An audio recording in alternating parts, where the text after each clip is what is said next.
Assalamualaikum warahmatullahi wabarakatuh. Kami dari kelompok 5 akan mempresentasikan tentang Consumer Attitude Formation and Change. Anggota kelompok kami yang pertama ada saya sendiri, Irdiani Ilmahak, NIM 291. Kemudian ada Rizky Desrizal Pratama, NIM 330. Kemudian ada Syafai Agung Pranoto, NIM 254, dan Afga Aditya, NIM 308. Kecenderungan yang dipelajari dalam perilaku dengan cara menyenangkan atau tidak menyenangkan terhadap suatu objek tertentu. Kecenderungan yang dipelajari hasil dari pengalaman langsung mengenai produk, informasi dari orang lain, iklan, media massa. Sikap mempunyai konsistensi. Walaupun konsisten, sikap dapat berubah. Sikap terjadi dalam situasi tiga model sikap tiga komponen. Satu, kognitif, pengetahuan dan persepsi yang diperoleh berdasarkan kombinasi pengalaman langsung, objek, sikap, informasi, dan berhubungan dari berbagai sumber. Kedua, afektif, emosi dan perasaan konsumen mengenai suatu produk merek tertentu. Tiga, konatif, kemungkinan atau kecenderungan bahwa seorang individu akan melakukan tindakan khusus berperilaku dengan cara objek dan sikap tertentu. Model sikap multisifat, model sikap yang memperhatikan komposisi dari sikap-sikap konsumen ketika memilih hal, atribut atau produk keyakinan, menggambarkan sikap konsumen terhadap objek. Sikap seperti produk, jasa, katalog, dessert, mail sebagai persepsi dan penilaian konsumen terhadap sifat-sifat keyakinan pokok yang dipegang objek sikap tertentu. Model sikap multisifat. 1. Model sikap terhadap objek. Terhadap sikap merupakan fungsi dari adanya atau tidak adanya penilaian terhadap keyakinan dan atau sifat-sifat produk tertentu berguna untuk mengukur sifat terhadap merek. Model sikap terhadap perilaku merupakan sikap individu yang berperilaku dan atau bertindak objek tertentu dan bukan sikap terhadap objek itu sendiri. Lalu perilaku sebenarnya. 3. Teori tindakan yang beralasan, termasuk komponen kognitif, afektif, dan konatif, termasuk norma-norma subjektif sebagai tambahan sikap. Teori usaha mengkonsumsi. Teori ini untuk menerangkan berbagai kejadian yang ditindakan atau hasil tindakannya tidak pasti, tetapi sebaliknya kejadian dari tindakan tersebut mencerminkan usaha konsumen untuk mengkonsumsi, membeli. Model sikap terhadap iklan. Sebuah model yang menggambarkan bahwa konsumen membentuk berbagai perasaan, afeksi, dan pertimbangan kognisi sebagai akibat keterbukaan terhadap iklan yang pada akhirnya mempengaruhi sikap konsumen terhadap iklan terhadap merek. Pembentukan sikap. Pembentukan sikap terbagi menjadi 3 bidang, yaitu 1. Bagaimana sikap dipelajari. Berbagai teori pembelajaran memberikan pandangan yang unik mengenai bagaimana sikap terbentuk. Berbagai teori pembelajaran memberikan pandangan yang unik mengenai bagaimana sikap terbentuk. Jika kita berbicara mengenai pembentukan sikap, kita mengacu ke pergeseran dari tidak mempunyai sikap terhadap objek tertentu, misalnya handphone,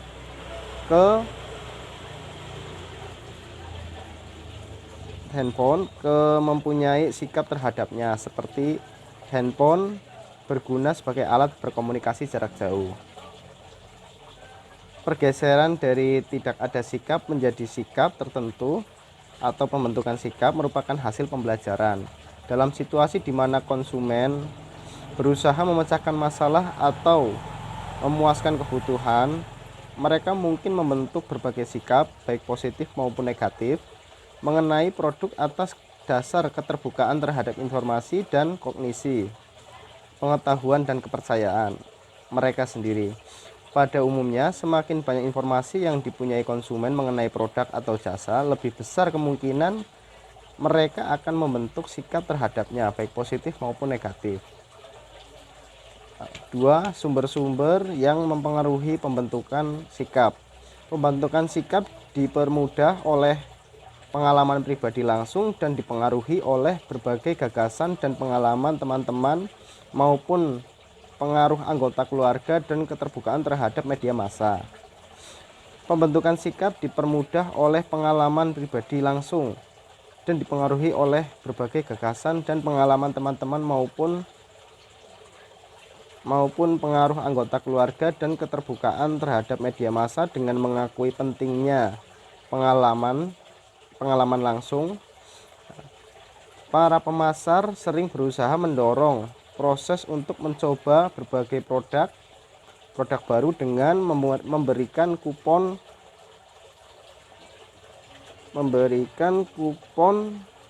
pengurangan harga seberapa sen ataupun berbagai contoh gratis.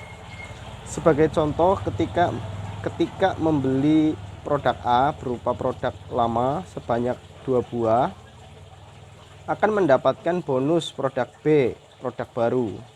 Dalam hal tersebut, tujuan pemasar adalah untuk membujuk konsumen supaya produk dan kemudian menilainya. Jika produk tersebut ternyata mereka sukai, maka para konsumen mungkin akan memberikan sikap positif dan mungkin akan membeli produk tersebut. Para pemasar semakin banyak menggunakan program pemasaran langsung yang sangat terfokus untuk membidik relung konsumen yang kecil dengan berbagai produk dan jasa yang sesuai dengan minat dan gaya hidup mereka. Para pemasar sangat berhati-hati membidik konsumen atas dasar profil demografis, psikografis, atau geodemografis mereka dengan berbagai penawaran yang sangat disesuaikan dengan selera masing-masing relung dan pesan-pesan yang menunjukkan bahwa mereka mengerti kebutuhan dan keinginan khusus mereka. Usaha pemasaran langsung mempunyai peluang usaha sangat bagus untuk mempengaruhi sikap para konsumen dengan menyenangkan karena produk dan jasa yang ditawarkan dan berbagai pesan promosi yang disampaikan dirancang dengan sangat teliti untuk memanfaatkan berbagai kebutuhan dan perhatian masing-masing segmen. Dengan demikian mereka mampu mencapai tingkat sukses yang lebih tinggi daripada pemasaran massal. 3. Faktor-faktor kepribadian individu memainkan peranan penting dalam pembentukan sifat. Kepribadian individu memerankan peran penting dalam pembentukan sikap. Sebagai contoh, individu yang mempunyai kebutuhan yang tinggi akan kognis, yaitu orang-orang yang sangat membutuhkan informasi dan menikmati berpikir, mungkin membentuk sikap yang positif dalam menanggapi berbagai iklan atau direct mail yang kaya dengan informasi mengenai produk. Sebaliknya, para konsumen yang relatif rendah kebutuhan kognisnya lebih mungkin membentuk sikap yang positif dalam menanggapi berbagai iklan yang menonjolkan model yang menarik atau selebriti yang terkenal dengan cara yang sama. Sikap terhadap berbagai produk baru dan situasi konsumsi baru sangat dipengaruhi oleh karakteristik khusus para konsumen. Sumber pengaruh terhadap pembentukan sikap. Sumber-sumber utama yang mempengaruhi pembentukan sikap konsumen adalah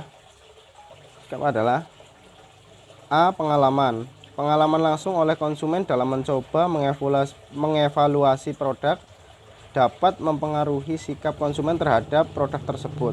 Dengan maksud ini pula lah perusahaan dalam upaya pemasarannya sering memberikan sampel cuma-cuma dan kupon diskon, bahkan beberapa merek kopi, teh madu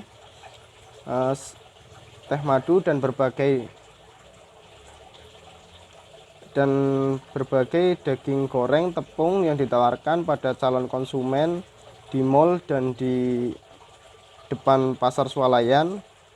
Tujuannya adalah agar konsumen mengalami produk baru dan sesudah itu mengevaluasinya. Bila memuaskan, maka konsumen diharapkan akan membentuk sikap positif dan mungkin membeli produk tersebut apabila kelak mereka membutuhkannya. B. Kepribadian. Keluarga menurut Kindran DKK tahun 1994 adalah faktor penting dalam pembentukan kepribadian dan selanjutnya pembentukan sikap seseorang. Dalam keluarga itulah seseorang membentuk nilai-nilai dasar dari keyakinannya. C. Informasi dari media massa. Pengaruh media massa tidak boleh dianggap remeh. Perusahaan menggunakan berbagai macam media massa secara efektif untuk mempengaruhi sikap audiens merupakan konsumen atau calon konsumen perusahaan itu. Sikap dapat terbentuk dari jenis media massa yang digunakan untuk mengkomunikasikan informasi tentang produk. Strategi untuk mengubah sikap. Pendekatan ini dikenal sebagai functional approach, di mana sikap dikelompokkan ke 4 fungsi. 1. Utilitarian function. Sikap yang berfungsi utilitarian terjadi apabila konsumen menggunakan suatu produk dan brand tertentu karena produk brand itu memiliki kegunaan utility yang dapat memuaskan kebutuhannya.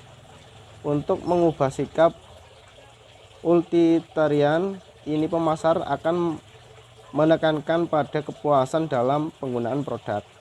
2. Ego dan defensive function. Sikap yang berfungsi mempertahankan ego terjadi apabila konsumen bermaksud melindungi konsep diri terhadap keraguan, inkonsistensi, dan kecemasan.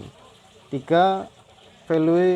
Value expensive function adalah sikap yang berfungsi mengekspresikan nilai-nilai umum, gaya hidup, dan harapan melalui proses classical conditioning.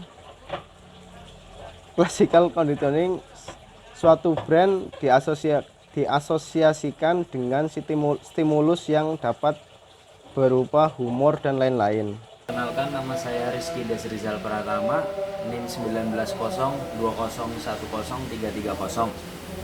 4. Knowledge function. Dalam hal ini, orang mempunyai keingintahuan yang besar akan suatu objek, sikap karena dia percaya bahwa objek ini dapat mempengaruhi perilaku. A. Menautkan produk dengan suatu kelompok atau peristiwa tertentu karena sikap paling tidak sebagian mempunyai hubungan dengan atau juga ditentukan oleh kelompok tertentu atau peristiwa tertentu. B. Menghubungkan sikap yang sudah ada dengan sikap-sikap yang berlawanan. C. Mengubah model-model dari model multi atribut. Caranya: 1. Mengubah relative evaluation of attributes. 2. Mengubah brand belief. 3. Menambah dan menggabung suatu atribut. 4. Menambah overall brand rating. 5. Mengubah keyakinan terhadap kompetitor brands yang bisa dilakukan melalui comparative advertising. Semua uraian tentang pembentukan dan perubahan sikap tersebut di atas dilandaskan pada pandangan bahwa konsumen membentuk sikapnya dahulu baru kemudian diikuti dengan tindakan atau perilaku. Namun ada juga pandangan lain yang mendahulukan perilaku ketimbang sikap. Pandangan seperti ini tampak dalam 2 teori berikut. 1. Cognitive dissonance theory. Menurut teori ini, ketidaknyamanan atau dissonance terjadi apabila seorang konsumen memperoleh informasi baru yang bertentangan dengan apa yang diyakini atau sikapnya yang dahulu. 2. Atribut teori. Teori ini menjelaskan bagaimana konsumen mencari penyebab dari berbagai peristiwa baik yang ditimbulkan oleh perilaku sendiri maupun perilaku orang lain. Pembentukan dan pengubahan sikap konsumen. Sikap merupakan kecenderungan yang dipelajari untuk berperilaku dengan cara yang tetap menyenangkan atau tidak menyenangkan terhadap suatu objek tertentu. Misalnya, suatu kategori produk, jasa, iklan, situs web, atau toko retail. Setiap unsur dalam definisi ini sangat penting untuk memahami mengapa dan bagaimana sikap terkait dalam perilaku konsumen dan pemasaran. Objek, sikap. Kata objek mengenai sikap yang berorientasi pada konsumen harus ditafsirkan secara luas, meliputi konsep yang berhubungan dengan konsumsi dan pemasaran khusus, seperti produk, golongan produk, jasa, kepemilikan, penggunaan, produk, iklan, situs internet, harga medium, atau pedagang retail. Sikap adalah kecenderungan yang dipelajari. Sikap mempunyai kualitas memotivasi, yaitu dapat mendorong konsumen ke arah perilaku tertentu atau menarik konsumen dari perilaku tertentu. Sikap mempunyai konsistensi. Karakteristik lain dari sikap adalah bahwa sikap relatif konsisten dengan perilaku yang dicerminkannya. Tetapi walaupun mempunyai konsistensi, sikap tidak selalu harus permanen, artinya sikap dapat berubah. Sikap terjadi dalam situasi tertentu. Situasi adalah berbagai peristiwa atau keadaan yang pada tahap dan waktu tertentu mempengaruhi hubungan antara sikap dan perilaku. Situasi tertentu dapat menyebabkan para konsumen berperilaku dengan cara yang kelihatannya tidak konsisten dengan sikap mereka.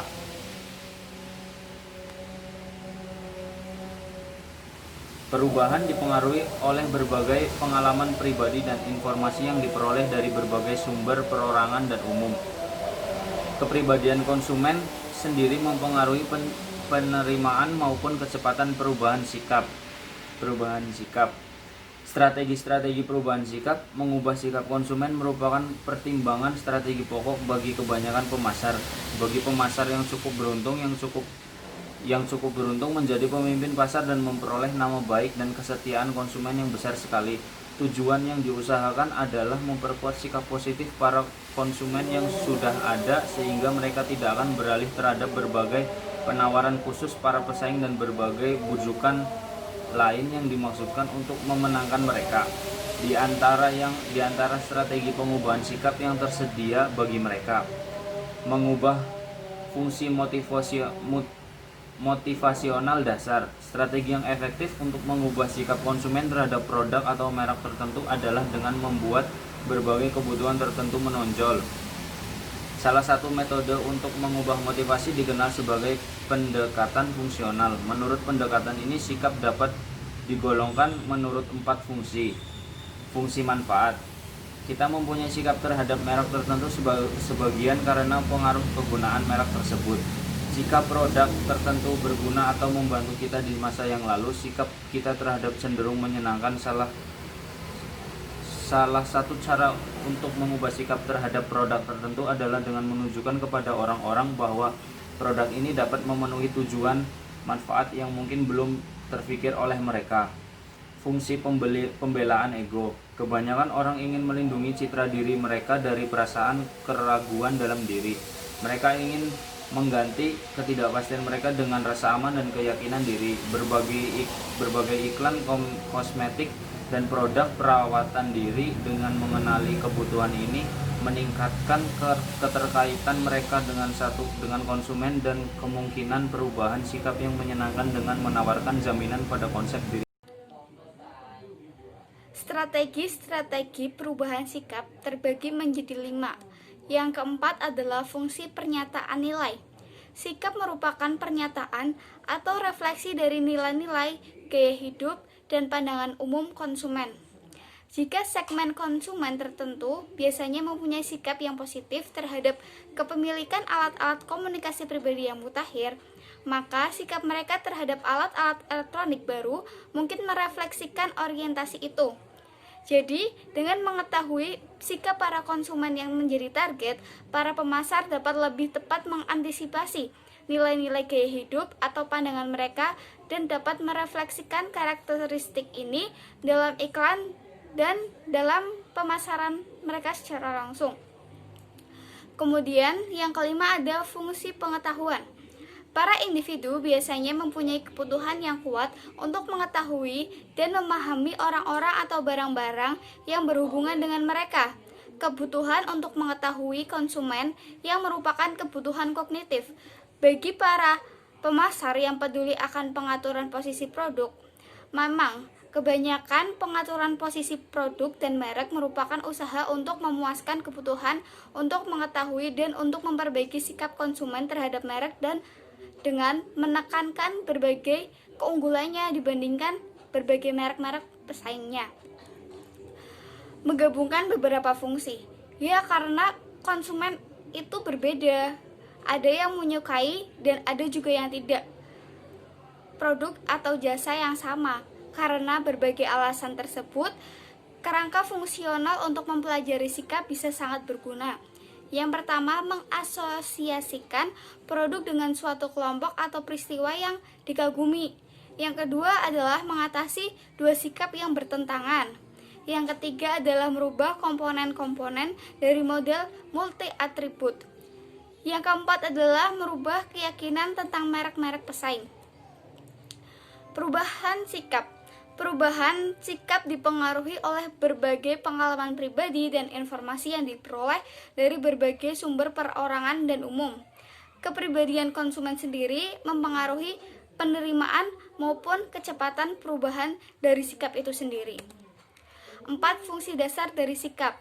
Strategi yang paling efektif untuk mengubah sikap konsumen terhadap produk atau merek tertentu adalah dengan membuat berbagai kebutuhan tertentu yang menonjol. Salah satu metode untuk mengubah motivasi dikenal sebagai pendekatan fungsional. Menurut pendekatan ini, sikap dapat digolongkan menjadi 4 fungsi, yaitu yang pertama adalah fungsi manfaat.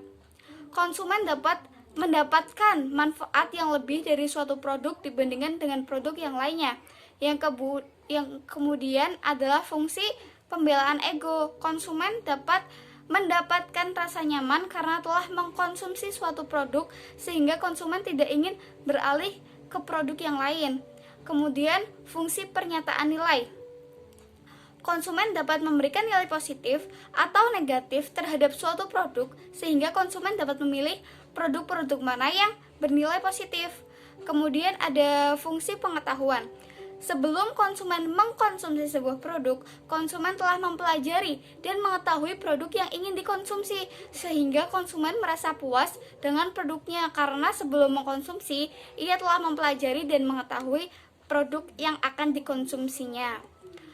Kemudian perilaku dapat mendahului atau mengikuti pembentukan sifat. Yang pertama ada teori disonansi kognitif.